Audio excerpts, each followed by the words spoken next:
Hello there, everybody, and welcome here to another Kerfuffle Showcase. And I am delighted to welcome Rebecca and Chris from HBB.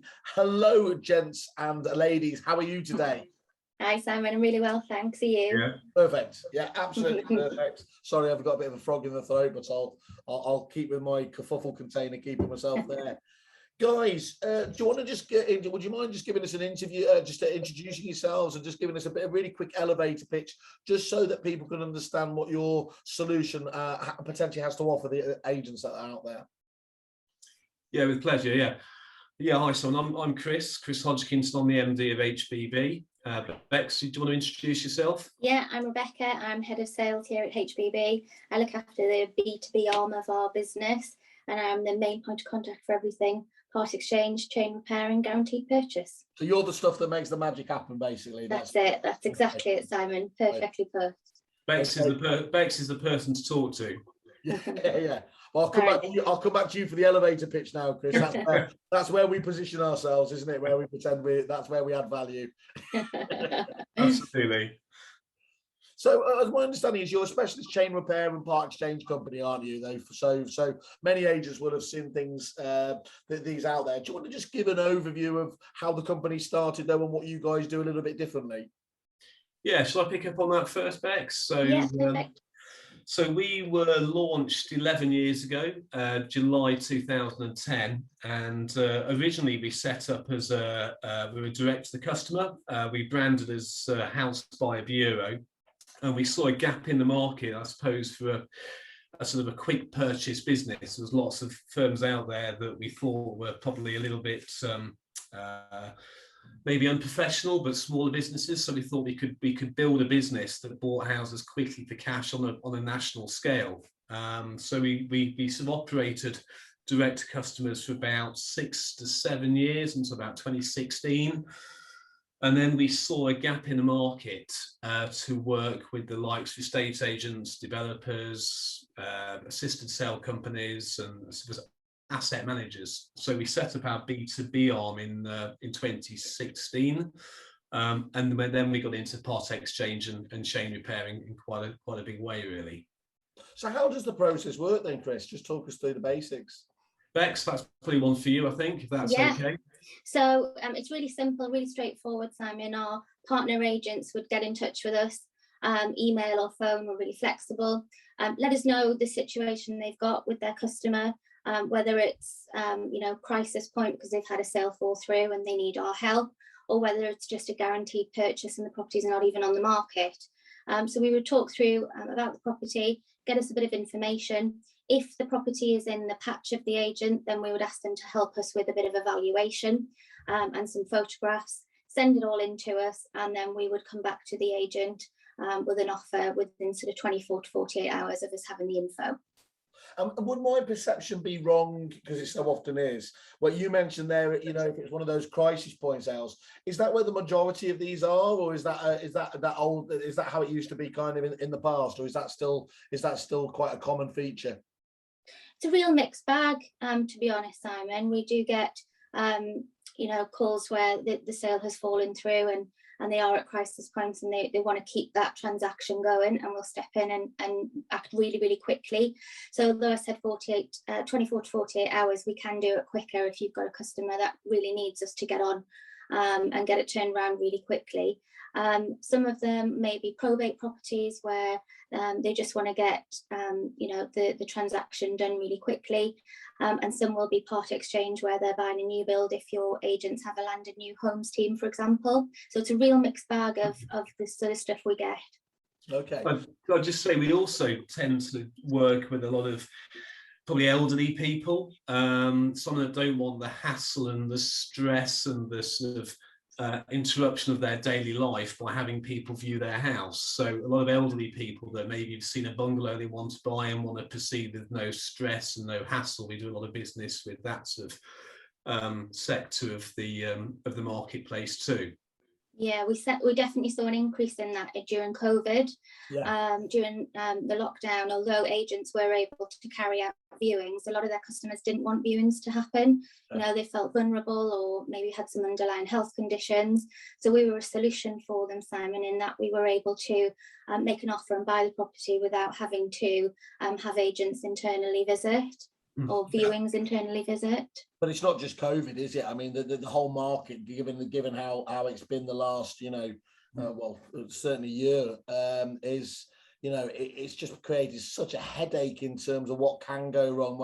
My own parents trying to move, I've had three moves fall through already. So I can really understand why that would be, somebody wanting to take themselves out of that whole process. It takes all the pressure and stress away. I mean, I've just I've just sold a car, and the amount of time you spend with people coming to look at your product and spend ages talking to you, looking at it, trying to decide what to do, and then the sort of decision process can take such a long time, which becomes quite stressful for you. Where at least with us, it's straightforward. We do our due diligence.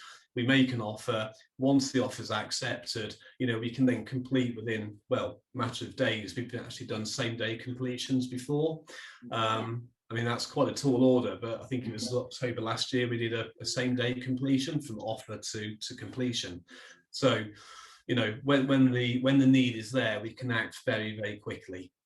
Yeah, that's really impressive, isn't it? And just to be clear, you're working hand in glove with agents rather than being seen as a competitive service. Yeah, absolutely. I think it's just another string to their bow. It's another tool in their toolbox that when an agent's presenting to a customer, or a customer's got a problem and they need a solution for it, they can talk to us. We're not there to take business away. We're there to enhance the product they can offer their customers. And you were talking about there, obviously a fairly unusual one, but Rebecca, you were talking about, sometimes it can be as quick as 24 hours or 48 hours. On average, though, when there isn't, quite the same level of stress in terms of time there, is there anything like an average amount of time to actually get an offer? It really depends. We'll work to the customer's timescales, but on average, I'd probably say it's somewhere between 14 and 21 days. That's to completion, isn't it? To completion, yeah. Okay, and of course, I suppose one of the areas that people would feel nervous about is the valuation of the property itself, isn't it? How do you get across to people that this isn't going to just sort of feel like some sort of enforced valuation that is going to put a pressure on them? How does that element of your service work? Chris?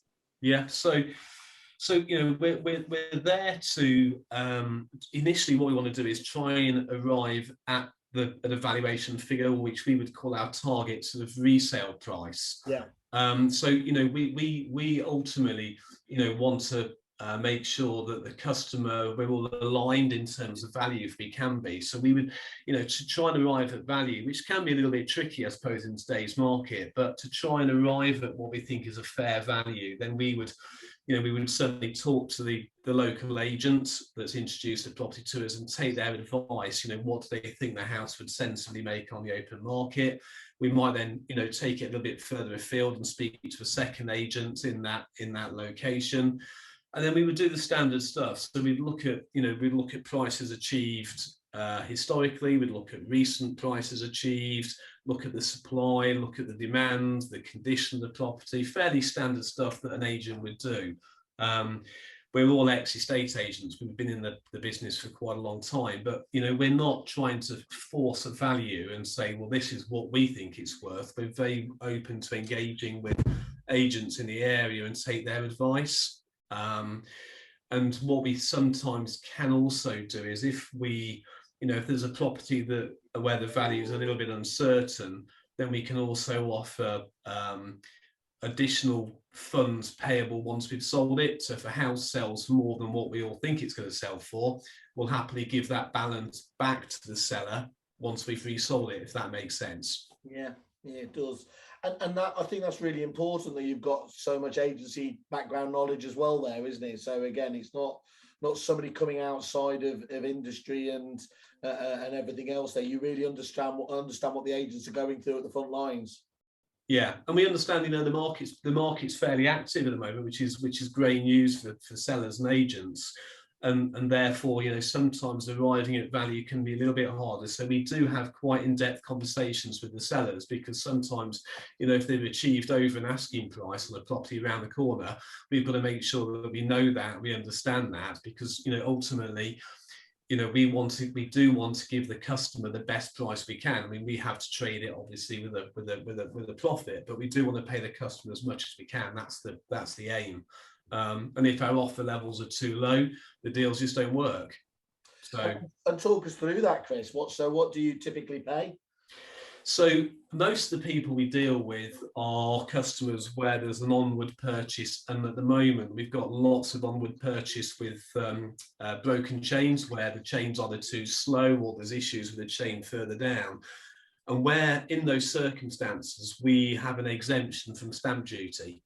So obviously we save ourselves the stamp duty costs. So typically where we're stamp duty exempt, we buy with a discount of about 8% or thereabouts. So it's not that significant. So about an 8% discount below what we think we can sell it for. Yeah. Okay. And why would and why should an agent think about recommending you to their vendors? And what I mean, you mentioned there obviously if the chains are struggling and everything else there. Are there other scenarios though where they should be recommending it? If you've got adverse surveys, so where you've got properties with short lease, structural repairs, Japanese knotweed, maybe it could be above commercial premises. So, where a typical buyer and a buyer's lender might not be willing to lend, because we're a cash buyer, we can buy virtually anything in any location in any condition. So, where maybe there's issues on survey and buyers change their mind, we can step in and proceed very, very quickly. That's a big thing to us. But at the moment, the biggest demand for our product is, without any hesitation, is coming from customers that had a sale which they were reliant on to move full on their onward, and that sale has collapsed, and we've seen a massive increase in that in those opportunities over the last two months, I would have thought. Okay, and just broadly speaking, what sort of volume of agents you're working with? So we work with lots and lots of agents, Bex, up and down the UK. But and you might be able to put a bit more meat on the bone, but when we're agents, we work with agents that might give us 1 unit a year. We work with agents that might give us 1 unit a month. So we get our business comes from quite a big spread of introducers. We even have auction houses that might introduce to us, where maybe they've put the property to auction, maybe the guide price was a little bit too high. It didn't sell. Customers' motivation is incredibly strong. They need to sell it. So we bought properties through auction houses, estate agents, assisted sale companies, developers. So we work with quite a big sort of client base, really. But Bex, you have a lot of you look after the relationships with the agents mainly, so you can probably help some of them. I do, yeah. We work with everyone from agents with a land and new homes department, all the way down to single offices in a local town. So there's no minimum that they need to refer to us. If it's one every couple of months, that's great. If it's 10 a month, that's great. We work with everyone and anyone. So I was going to ask you on that, Rebecca, in terms of what kind of some solutions work for different types of agents, and they might not work for others. But in your case, that's not that really isn't it. It can be across the board, really. Yeah, absolutely, across the board. It doesn't really matter on what size office they are. When we first engage with an agent, it's quite interesting how receptive they are, because it may not have been something that they'd even considered that a company like us exists. Yeah. And I know that from when I was an agent, if I knew there was a HBB out there, I would have definitely been referring it to my customers should their need arise. Definitely. What would you say, Rebecca, is the kind of awareness where it is at the moment out there? I mean, just literally, just in terms of percentage, what percentage of agents know that solutions like you exist, do you reckon? I think very little, actually. I think there's definitely scope for us to educate more estate agents so that they know companies like HBB are here and we can offer them a solution to their customers, and try and accelerate some of their sales, and help them through the process. If only there was a website dedicated to raising people's profile in the industry. We'll have If to only. we'll have to have a look out there and see what we can do. I'll tell you what you said there though, Chris, as well. That makes perfect sense to me on the auction side of things, because of course auctions in itself is meant to have some sort of certainty, finality about it. Yeah. That's too much. So if you've encouraged the vendor to be thinking that way, and for whatever reason it hasn't gone through, that's the most stressful point of that relationship, isn't it? We work particularly with a lot of these sort of online type businesses, and where maybe it's a conditional auction contract rather than an unconditional auction contract. So, maybe a buyer is committed to it, pay the reservation fee. They've got, I don't know, 30 or 60 days to proceed to completion, but have been unable to meet that time scale. And then obviously, over that period of time, the motivation of the seller, grows, and therefore the urgency to sell it is more so. But another point is the, working with estate agents. I think a lot of agents are quite cautious. I was in estate agency for, 20 years, I think it was, a long time, show my age. And I think a lot of agents are still quite cautious about dealing with firms like us if they don't know us, and there's no, they don't totally understand our products, and they maybe haven't got the trust in us. But we've been around, as I said earlier, for 11 years.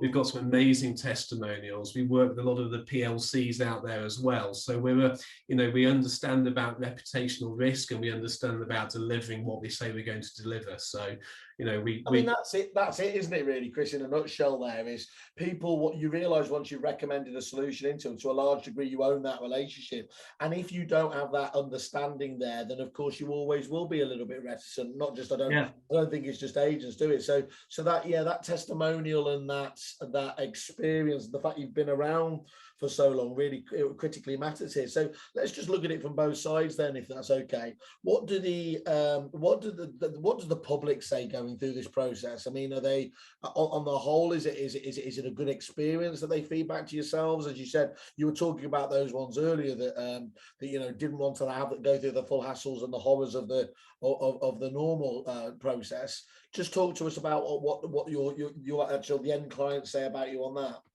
I mean, maybe you can put a help on this, Bex, but we've had some amazing feedback. I mean, genuinely amazing feedback. We got some feedback, I think it was last week, where we were described as the Carlsberg of property buyers. The old Carlsberg advert. You're talking to the converted here. Yeah. So, we genuinely have got loads and loads of really positive feedback, and we've got that on our HBB Solutions website. We've got loads on our House Buyer Bureau website where we direct to customer. And, I mean, it's if the customer wants the reliability and the speed and the professionalism, and they don't want the stress and they don't want the uncertainty, that's where we come in. And, it's not... yes, the customer will achieve more on the open market. They will achieve whatever it is, 7-8% more than selling to us. But there's no fees. It's straightforward. It's quick. And it's a guaranteed transaction. I suppose that's the big thing that there's no risk when they sell. Certainty, isn't it? Certainty is such a massive one. Yeah. And is there ever a case where it's not right for somebody that you would like go back to and say, look, we just don't think this works? Or does that just all as we so often, just come down to not being able to find agreement on the valuation? Yeah, I mean, there are circumstances where, we know that we won't be the best route for the customer. And if we're not the best route for the customer, we'll be very open, honest, and tell the customer not the best route.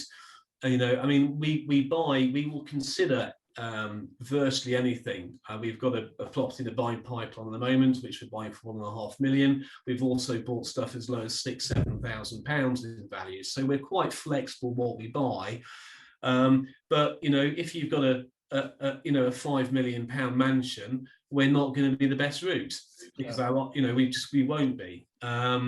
And where sellers absolutely need to maximize their sale price, if they've got minimal equity and they need to absolutely maximize the sale price to facilitate their onward purchase, then because we need a discount, our offering might not work. Although I would suggest that in circumstances like that, if you've got a chain of 4 or 5 houses, our discount or our fee, however you want to position it, doesn't have to come from one person. So that discount can effectively be spread across the chain. So if our discount was, say, £15,000, and you've got 5 people in the chain, then effectively, if they each contribute £3,000 to that transaction, we can still put it together. So it does make sense. And so on a kind of day-to-day basis, how do you actually work with the agent to get those deals done? What will the agent experience dealing with yourself, Rebecca? We've certainly built a reputation for being reliable, easy to work with, really flexible. We work really closely with our partner agents, and they're key for us, Simon, because without them, we can't identify their customers that need us. Yeah. So we do work really closely with our agents and help support them in whatever their customer may need from us. Okay, now how do you work with them to offer the service to their vendors, or how does that work in terms of or do you pick up the conversation at some stage? How does that element of actually selling the service work? We're quite flexible. It depends on how the agent wants to work. The majority of the agents that we partner with do like to keep a degree of control over the transaction. So we're sort of second hand, if you like, and they maintain the relationship direct with their customer. But at the same time, I've had many conversations with customers direct where the agent thinks it would be beneficial for us to explain it firsthand. So we're quite flexible on how the agent wants to work. Okay, good. And so you do listen to the agent's concerns and work hand in glove depending on what their approach is, rather than just having a one size fits all. Absolutely. Okay. Yeah, I think that's really important. And so what do you do with the properties that you buy then is the $1 million question, isn't it? What happens to those ones on the other end of the scale? We sell them on. Really simple. We sell them on, and we typically give them back to the agent that introduced them. Well, that was going to be the next question. Yeah, in their patch. Yeah. So there's a double bubble benefit, really. Absolutely. Okay, that's Yeah. really good. And so, what kind of? I suppose it just comes back to how many they introduce back to you. Then it comes out the other side, and it's a fairly logical one. Is there any degree of certainty on that, or is that just sort of something that is just done ad hoc with each deal? In terms of them getting the property back? Yeah, just in terms of getting it back. I mean, is there any scenario, I suppose, when it might not go back to them? If it wasn't in their area, Simon, if there was a property in, I don't know, London, for example, and they were a Nottingham agent, then we may not feel that they were the best person to sell the property for us. But as long as it's in their patch, we're very happy to give it back to them. We'd give them an exclusivity period. So they would have sort of first bite of the cherry at trying to get it sold for us. Yeah. But at the end of the day, we have to get these properties sold. Cool. So if we felt that things had gone a bit stale, we may later down the line, out of that exclusivity period, instruct a second agent to help us get it sold. Yeah, but they're going to be as motivated as they can be, aren't they, to get exactly. Yeah. What else do you? I mean, this is obviously placed as a kind of chain repair service. What do you offer? Anything else beyond that? Are there other elements to what you guys do? Yeah, we offer part exchange services. So if their customers are buying a new build, we can work alongside the agent on the developer to offer part exchange, so they don't need to have had a sale fall through.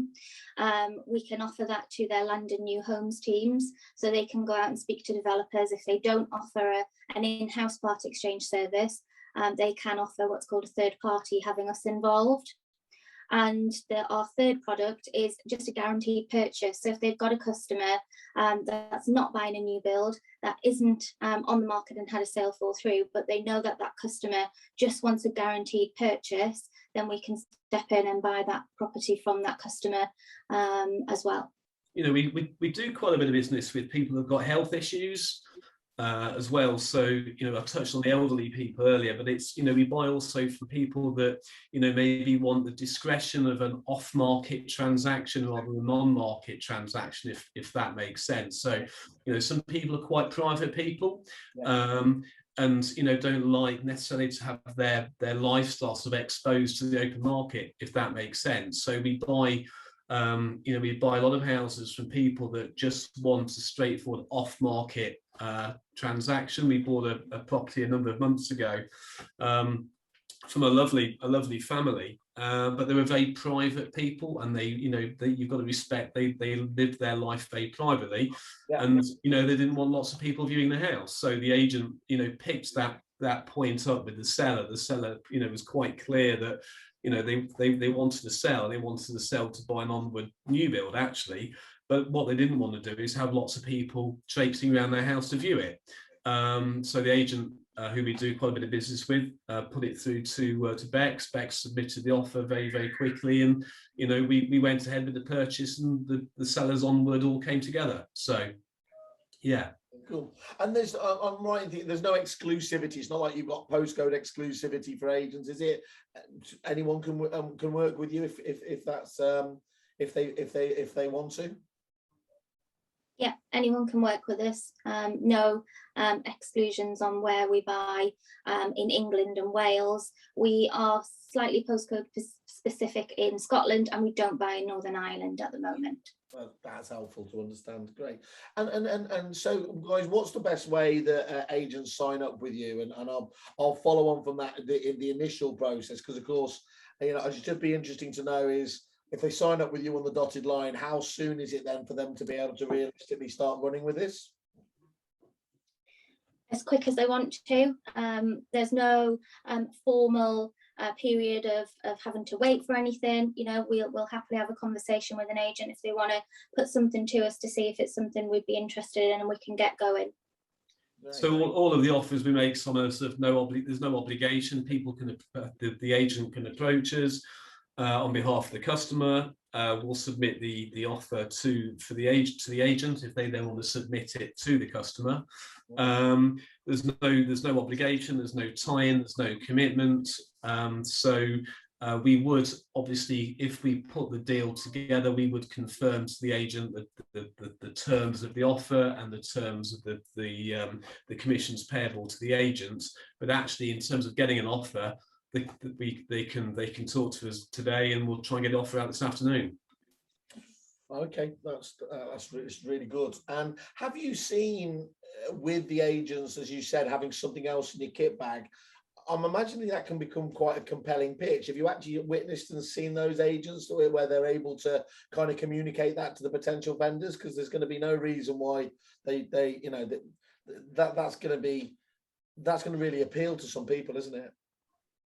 Yeah, definitely. We've seen that, particularly where agents have been able to help not just their customer, but someone else further down in the chain, where maybe that customer's agent doesn't know about us or work with us. So the agents have been able to help someone else in their chain, not just their direct customer. How does that happen in reality then, Rebecca? Do they, obviously their agent will be updating them of the problems going down in the chain? Do they just then, has their agent made them aware that they can offer your skills down there, and they just reach out to them directly? How does that happen in practice?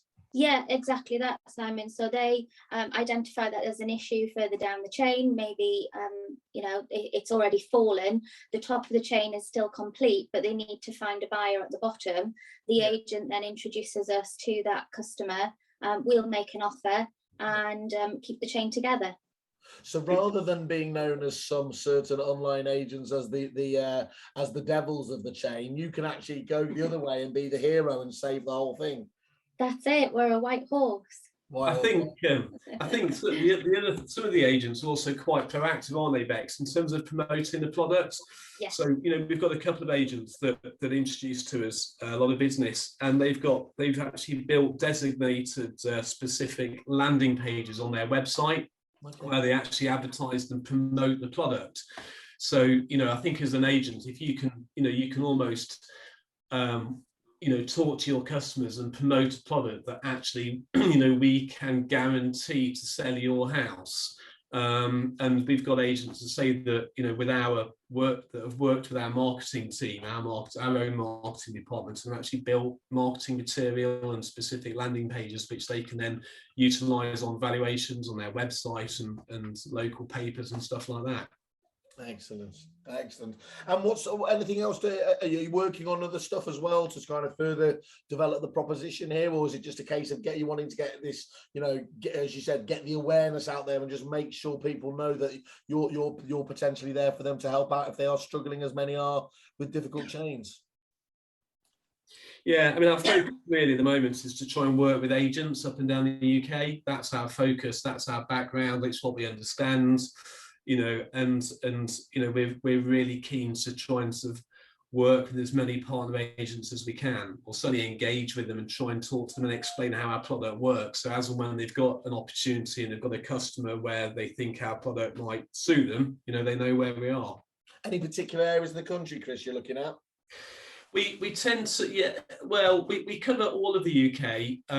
We tend to sort of buy most of our stock from probably North London upwards. In terms of central London, we don't do as much, maybe because there's a bit of uncertainty over sort of the stock in London, maybe a little bit harder to value with low leases and the issues with fire risk safety certificates and all that sort of stuff. But we buy stuff all over the place, genuinely all over the place. And that's the attraction of the service, isn't it? So, absolutely, yeah. And for everyone to take advantage of. Well, that's really, really good, guys. Thank you for taking the time to update us, and indeed everyone else there. I'm sure there'll be some questions back. What's the best way of reaching out to you directly? Email. You can email us at px@hbbsolutions.co.uk, or directly to myself, Rebecca, at hbbsolutions.co.uk, or pick up the phone. Our details will be on your website. Perfect, absolutely right. Thank you for reminding me. Yes, that's the one thing I forgot to do. Yeah, go to kerfuffle.com. In the search bar, just look for HBB Solutions, and you can read, as always, you'll be able to see this recording, any other ones we do in the months ahead. I think it'd be really interesting to have some of the agents on here talking about how they're particularly using it. That's going to be always really interesting to hear how the end client is experiencing this. But yeah, go on to the landing page, guys. There's an inquiry button on there, and anything you put in there will obviously forward on to Chris and Rebecca and the team to hopefully help out further. For today though, guys, thank you very much. That's been really helpful. Thank you. Great. Thanks, Simon. Thanks for your time, Simon. Thank you. Thanks, Rebecca. Bye. Cheers. Bye. Cheers. Bye-bye.